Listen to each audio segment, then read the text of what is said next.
What's happening, people? Population Nation here, and wow. We've had a couple of years now of like real disappointment when it comes to TV shows, especially when it comes to historical medieval dramas and fantasy and science fiction, fantasy, and historical dramas are my three favourites. And this show, Night of the Seven Kingdoms, I'm really hooked. The characters, the chemistry, the the the the positivity, the hope against all odds, the interaction, the small folk, even seeing the nobles enjoying themselves, everything, wicked. Really, Duncan. Props to the guy who plays him. He's really doing like a really good job, and he's the guy you want to root for, you know, and it gets to the end and it finished, and what a I just want it carried on a bit longer. They come in with the music, the Game of Thrones theme, and that, and absolutely fantastic. Obviously, Arian, the twat, is he thinks he's being clever. He's asked for so as we know from Game of Thrones and that it is the right to request trial of combat, and you can also request a champion. Only Arian has decided on some medieval, like ancient, sorry for their times, trial by seven, which basically means Duncan has got to find 7 knights to go against Arian and, well, Arian plus 6 others, and Duncan has to get 6 others, 7 each. So if Duncan the Tall, who basically Arian sees as beneath him a commoner, a hedge knight that doesn't know his place, has got nothing called nobody. Who's he going to find? And if he can't find him, he forfeits, so he's just guilty by forfeit, basically. And Arian doesn't have to lift a finger. He thinks he's going to humiliate Sir Duncan and appease the gods because he is the blood of the dragon, you know.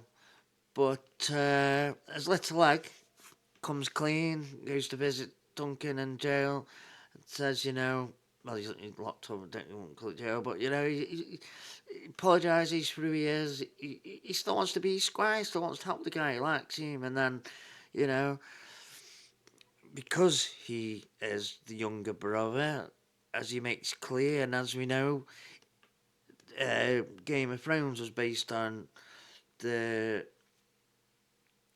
like War of the Roses and that, and we know like even in Roman times, they'd kill off their own family to make sure there was no challenges to their throne, and everyone basically threatened him. And worse than that, the biggest offence of all, yes, that puppeteer might have stabbed a mock dragon, which in their world is a big offence. Broke her fingers. So, yeah. But throwing the boy's cat down the well, that is a big no-no. Not then, not now, not in their world, not in our world. And also, as Duncan observed, he lanced that horse on purpose. Another big no-no. What the poor horse ever do to him or the cat? Like, if he kicked a dog, that'd be it. The whole kingdom would be in uproar. But, yeah, I predicted, I said the Mad Knight's going to join. The one with the eye missing, which he does. I kind of had a feeling that Lord Baratheon might just do it for the fun of it. Yeehaw, why not? And another guy I've been rooting for, actually, because I wrote here in my notes, Raymond. Is he cousin of Lord Fossaway?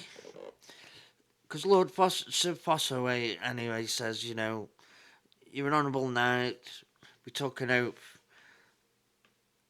I will fight with you. But then he's a sellout. And as he remarks, people have sold their honour for less. Now, Raymond, I liked him straight away. I got Podrick vibes off him. Remember Pod? In Game of Thrones? Tyrion's squire, helping hand, whatever you want to call him. Later on, Uzit of Tarth, Brianna of Tarth. And I put this in my notes, Raymond / Podrick standing. Yeah, I got Podrick vibes. A good, honourable lad. And supposed to be his cousin or whatever, been taking the piss. And obviously, Sir Duncan goes to knight him. He's short 2 knights at the moment, isn't he?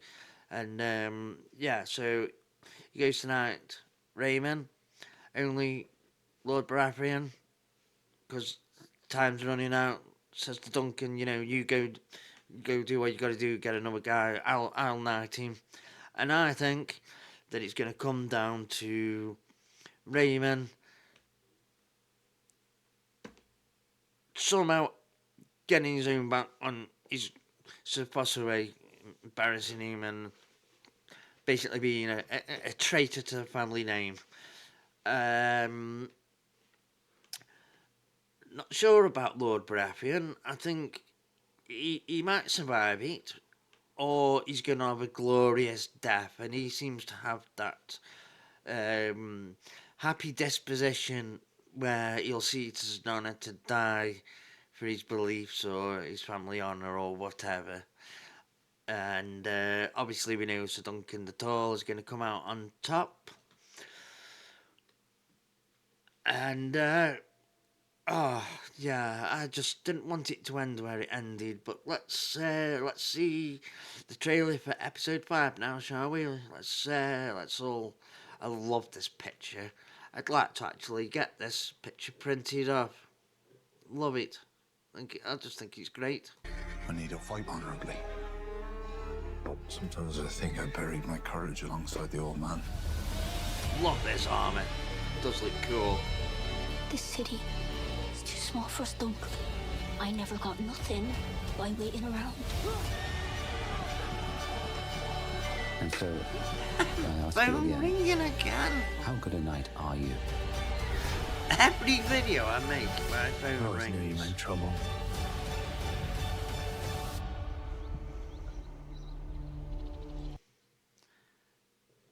Doesn't really say much there, does it? But sorry for talking in between. But the stunt people and the horse trainers, and obviously the actors that have got to ride them and be trained up there. I know they use like mechanical horses and their safety is just same as the actors. But boy, did they make it look good and realistic.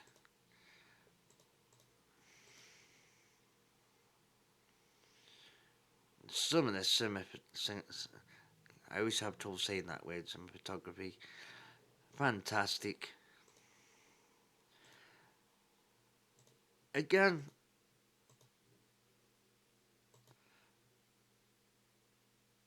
just say, good seeing the good guys winning for once. I'll leave it there, people. Please like, share, subscribe. Heading for the big 200 still. Really weird. I gain 2 or 3 subs and then I lose one every time. Yeah. But anyway, I appreciate every single one of you. Drop us a comment. Thanks for listening. Have a good ones.